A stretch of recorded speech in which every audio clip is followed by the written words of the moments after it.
Good evening. Welcome to my blog, where we find ways to improve our health, happiness, and productivity while on quarantine. Today marks almost a full month since starting quarantine for us here in Vienna, and I think it's an important time to recap a bit our mental health, our routines, and other strategies that we've put in place in order to decrease our stress, anxiety, fear, sadness, depression, this type of thing, while under extremely different and difficult circumstances. For instance, myself, to start as an example, I found myself to be much more irritable than in normal circumstances. This is true for 50% of people out there, according to a recent study. Similarly, 50% of people have experienced anxiety while on quarantine or during COVID, and 67% have experienced heightened levels of stress. If you feel any of these things or anything else, such as fear or pressure, these are completely normal emotions to feel at any time, but especially under these circumstances, even if they're things that you don't normally associate with yourself, or if you do and they're exacerbated during this time. What's important is that we come up with effective coping mechanisms to deal with these so that they don't become worse. Sales of alcohol, as many people know, have increased drastically, and that's understandable as we're all at home and don't have a lot else to do. But just make sure that you're not using alcohol or another substance as a crutch for dealing with some of these emotions.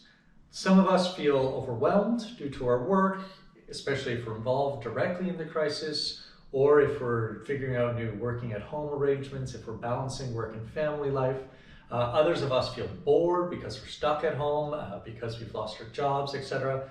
When you're faced with these challenges, it's important to first recognize them and then try to find solutions. And of course, this isn't easy, but we are looking to perform in a brand new reality, and perhaps some of the old mechanisms won't work as well in this new context.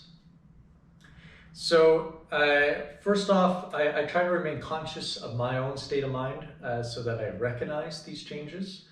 This is something that helps me at least, first off, acknowledge that there might be a problem before trying to find a solution. I found that trying to find some social connections has really helped. Those phone calls or Zoom calls or playing a board game online, conversations with family or friends or my girlfriend are things that really help me relax and feel more engaged and more like life is normal.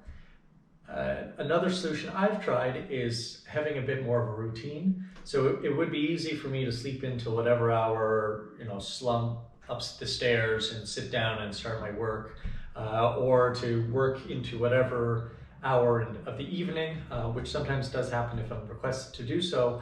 But otherwise, I try to maintain a bit of my routine, because a routine creates order. It creates balance and equilibrium and a sense that we're in control of our lives. And this is important to then be able to gain control over our emotional state to some degree, and at least recognize where we're falling short. In addition to being conscious of my state of mind, it's then choosing an effective response. So the routine is one, but for me, I found that the main thing for me is to get some exercise, some sunshine, some fresh air. So any day that I haven't been able to go outside for a run or a walk with the dog or a bike ride, I found by far the days that I go to bed feeling the most overwhelmed or annoyed at our lives under the current circumstances. And so I've now decided, after week 4 and after recognizing what are those things that could lead to a decline in my own mental health, that I'm going to be a lot more disciplined about doing those things that help me out.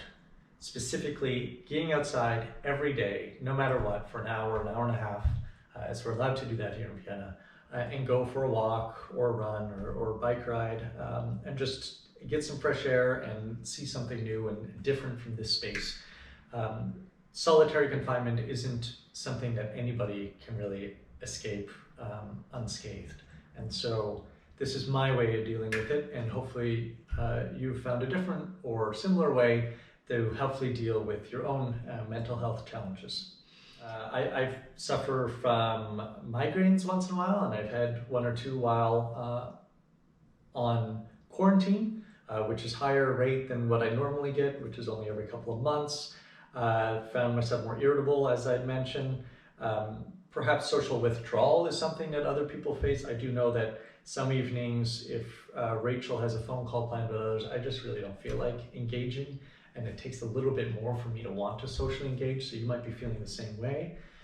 Depression, I've definitely felt a couple of days where I've just been sadder or more annoyed or possibly depressed compared to other days, and with no real explanation for it. And I think this is just a sign that it's difficult to deal with the current circumstances, and my emotional state is reacting in this way.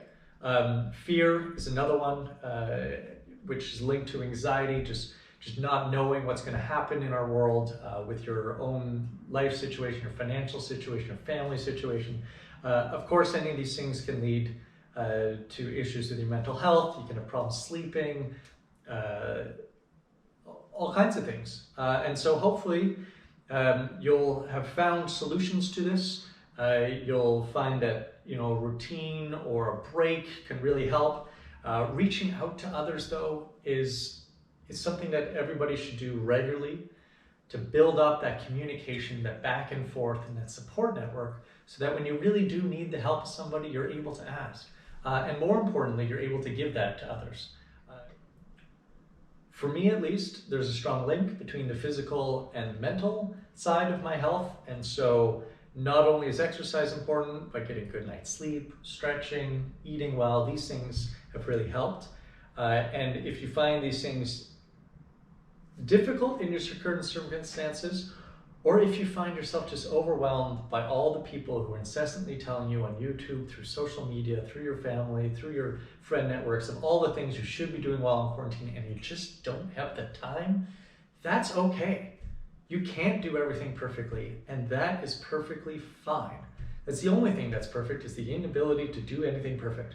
And so don't feel compelled to perform to a higher standard of yourself while going through a challenging time. If anything, we should be apologetic for not being able to meet our normal reality because the circumstances have changed. So what we can do is to gain back a sense of control in our lives, build a routine, gain some levities, watch some funny movies or read a few jokes, this kind of thing that helps your level of happiness and hopefully help you regain the sense of balance and control over your mental state.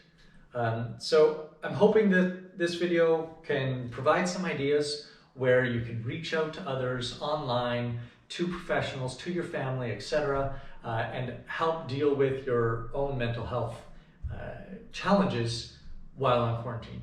Thank you for joining me while we look for ways to be happier, healthier, and more productive while on quarantine. Thank you very much.